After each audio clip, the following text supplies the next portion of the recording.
Ndabaramukije mwese mwizina rya Yesu kandi nizera ko meze neza mumerewe neza aho muherereye. Banje kubifuriza Pasika nziza aho muri Imana ibahezagire, Imana ishimwe. Ndagomba turabire hamwe insobanuro ya Pasika. Pasika ni ijambo riva mu rurimi rw'Igiheburayo risobanura kurengana, Imana ishimwe. Pasika rero wari umunsi mukuru wari usanzwe uhimbazwa mu Bayuda, Imana ishimwe. Igihe bagomba guhimbaza iki canke wari umunsi mukuru ubibutsa iki? Wari umunsi mukuru bibutsa igihe bava mu buja muri Misiri, mu buja bari barimwo muri Egiputa. Rero dusome amajambo risaba mu gitabo cyo Kuvayo 12 kuva ku murongo wa mbere. Haravugora abarira Mose na Aroni mu gihugu ca Egiputa ati uku kwezi kuzabera ukwa mbere mu yandi mezi, kuzabera ukwezi kwa mbere mu mwaka. Nimubarire ikoraniro ryose rya Isirayeli kwigenekerezo ry'icumi ry'uku kwezi umuntu wese yakira umwagazi w'intama uko inzu zabase zingana, umwagazi umwe mu nzu yose. Kandi iyo nzu niyaba irimwo inkehwa batomara uwo mwagazi uwo muntu afatanye n'umubanyi wiwe bahereranye bawusangire uko igitigiri c'abantu kiri, uko ica umuntu wese ashobora kurya kingana, mube ariko muzoharura igitigiri cakwiye kusangira. Imana ishimwe. Umwagazi wanyu uzobe utagira agasembwa w'isugu ritarengeje umwaka, muzowukure mu ntama canke mu mpene. Imana ishimwe. Aya n'amajambo ariko aratwereka aho tubona Pasika yatanguriye mu Bisirayeli cankwe mu Bayuda. Cari igihe tubona umwami Farao yari yanse kurekura ubwoko bwa Isirayeli. Murazi ko Imana yatumye Mose yogeraje kubwira Farao arekure ubwoko bw'Abisirayeli aho bari mu buja. Yari yumvise amarira yabo, yari yumvise amaborogo yabo. Tubona rero Farao atemera kubarekura ku neza. Imana ihitamo gucisha mu bihano kugira ngo uyu mwami agondozwe arekure buno bwoko bw'Imana. Ariko ntiyavyemera. Imana iramuha ibihano kugera igihano c'9 Farao ntiyari bwabashe kurekura buno bwoko bwa Isirayeli. Niho tubona rero imbere yuko Imana imuha igihano c'10, igihano kandundura, igihano kizohitana imfura zose za Egiputa ya mu bantu cankwe mu bitungano. Imana rero nico gihe yabwira Abisirayeli ngo bafate umwagazi w'intama canke w'impene bawubage, kandi uwo mwagazi utarengeje umwaka, umwagazi utagira agasembwa bawubage, hanyuma bagabangane uko imiryango yabo ingana. Imana ishimwe. Kino gihe Imana yabwiye ati kuno kwezi kuzabera ukwezi kw'imfura mu yandi mezi. Nuko Imana yari izi ico igomba gukora mu ruhande rwabo. Yari izi igomba kubatabara, yari izi igomba kubakura agasuzuguro barimwo muri Egiputa, yari izi igomba kubakuraho amarira, igomba kubahoza amarira barimwo bamazemo igihe muri Egiputa. Ati rero kuno kwezi kuzabera ukwezi kw'imfura. Nanje ndakwifurije muri Pasika bino bihe bikubera ibihe vy'imfura. Imana ishimwe. Ibihe vyo gutabagwa, ibihe vyo kujabuka, ibihe vyo kurengana. Imana yibira akabanga Abisirayeli, irababwira ko ayo maraso y'uwo mwagazi w'intama bagomba kuyashira hejuru ku bishimajyango vy'inzu. Imana ishimwe. Marayika w'Imana niyaza azoraba ico kimenyetso c'ayo maraso kugira abone kurengana, ariko umuryango wose atazobona ko ayo maraso. Imana yamuhaye iteko yuko agomba kwica ikintu cose c'imfura. Mu ruhande rw'Abanyegiputa nta makuru bafise, ntaco bazi, ariko mu ruhande rw'Abisirayeli babwiwe amakuru yo kwifatira uwo mwagazi w'intama, amaraso yawo bakayashira hejuru ku bishimajyango. Muri iryo joro marayika w'Imana araza asanga mu ruhande rw'Abisirayeli ayo maraso ca kimenyetso kiriko, ariko mu ruhande rw'Abanyegiputa ayo maraso ntiyarariko. Ab'imfura, abana b'imfura, abagabo b'imfura, ibitungano by'imfura byose birapfa. Habaho amaboroga adasanzwe mu gihugu c'Egiputa, baramenya ko ari Imana yabikoze. Nico gihe rero babashije kurekugwa Abisirayeli. Haleluya. Hari ikindi bari babwiwe, uyu mwagazi w'intama bagomba kujya bahagaze bakenyeye, kubera bari ko barihuta, bari biteguriye kurara bajabutse. Imana ishimwe. Baratanga ikimazi, uburyo Pasika yahimbazwa, baratanga ikimazi c'intama. Twumvise ayo maraso ico yakora, hanyuma iyo ntama igashirwa ku muriro maze bakayirya. Imana ishimwe. Canke bagafata udutsima tutarimwo umwambiro canke imboga zirura, navyo nyene bakabifungura. Haleluya. Reka ndababwire, ndabibutse yuko Pasika yacu ari Kristo Yesu, niyo sembore ya wa mwagazi w'intama tubona hano mu gitabo cyo Kuvayo. Uyu mwagazi utarengeje umwaka, utagira agasembwa. Kristo niwe yagaragaye nk'ikimazi kizima kitagira agasembwa, niwe yitanze. Kandi Imana Data yitubona ko ayo maraso, haleluya, nta rubanza, nta citwagiriza, itubonera mu gucungurwa, itubonera mu gikorwa Kristo yakoze ku musaraba. Imana ishimwe cyane. Haleluya. Uyu munsi ntitugitanga imazi vy'intama, ntitugitanga imazi vy'impene, ntitugitanga vya bindi bitandukanye, ariko Kristo niwe kimazi kizima. Mu kumwizera twaracunguwe. Imana ishimwe.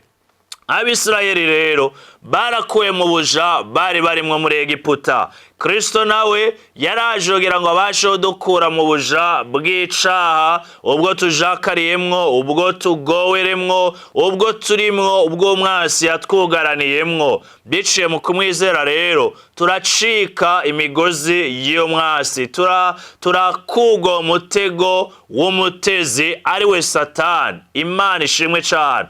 Iyi Pasika yavuye ubu munsi uhimbazwa mu Bayuda no mu Bakristo. Uyu munsi turawibuka, ni umunsi twibukira ko ugupfa n'izuka vy'umwami wacu Yesu Kristo. Twibuka ibihe bidasanzwe vyabaye kuri we, ariko bituganisha ku ntsinzi. Haleluya. Uyu mwami n'umwami w'abami yarapfuye ku bwajewe na wewe, yarapfuye kugira ngo duhabwe ubugingo. Ijambo ry'Imana rimbwira ngo kuko yatanze ubugingo bwe ku bwacu, ngo natwe dukwiye gutanga ubugingo bwacu ku bwa bene data. Imana ishimwe cyane. Mwene data nagomba ndahubwire, Kristo niwe kimazi yitanze. Yesaya yarayibonye, aravuga ngo twamubona yari afite ishusho isa neza, ntiyari umuntu wo kwifuzwa, yari ameze nk'intama y'imbagwa ijanwa kw'ibagiro. Haleluya. Yararendeka, ntiyigeze ashaka kwigwanirira,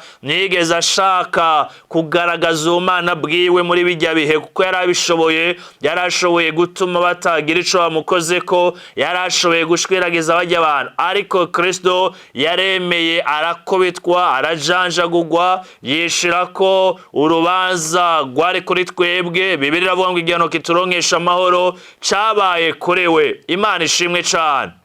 Bene data, uwo mwami niwe yitanze. Rero ndakwifurije nawe bino bihe vya Pasika bikubera ibihe vy'imfura, mu buryo budasanzwe, mu buryo gutabagwa, mu buryo kubona intsinzi, na cane cane intsinzi yo muri Kristo Yesu, intsinzi gusigira ubugingo. Imana ishimwe. Reka umwami yongere kuzura ubugingo bwawe, yongere gupfana nawe, kandi azukana ubugingo budashira muri wewe. Haleluya. Pasika ntituyifatire mu minsi mikuru gusa, ntituyibonere mu karyo keza ko kwambara impuzu nshasha, kurya imfungurwa utari uherutse. Oya, Pasika nibihe twibuka ugupfa no kuzuka vy'umwami wacu Yesu Kristo, nibihe twibuka intsinzi twahawe nk'abana b'Imana, nibihe twibuka umwidegemvyo twahawe biciye mu kwizera Kristo, nibihe twibuka, haleluya, twabonyeho yatanguriye uburyo Abisirayeli bahawe umwidegemvyo,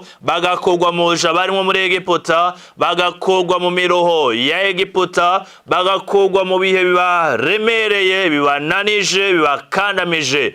Mwene data ndakwifurije gusigarana intsinzi y'umwami Yesu mu buzima bwa uyu mwaka tutagira agasembwa ni Kristo Yesu. Amaraso yiwe niyatuma tutarimbuka, niyatuma tutijwa, niyatuma tabwa muri Gehinomu. Ndagomba tugira umwanya mwiza wo gusengana namwe muri ko muradukurikirana aho muri mu bibanza bitandukanye byo muri Afrika, nariko radukurikiranira ku buhinga ngurukana bumenyi. Ndagomba dusengane nawe. Mbega nawe nta buja bw'icaha ubona? Mbega ubuzima bwawe warabweguriye Kristo canke buracari mu minwe y'umwasi? Bibiri irambwira ngo yadukije ububasha bw'umwijima itwimurira mu bwami bw'umwana wayo ikunda. Haleluya.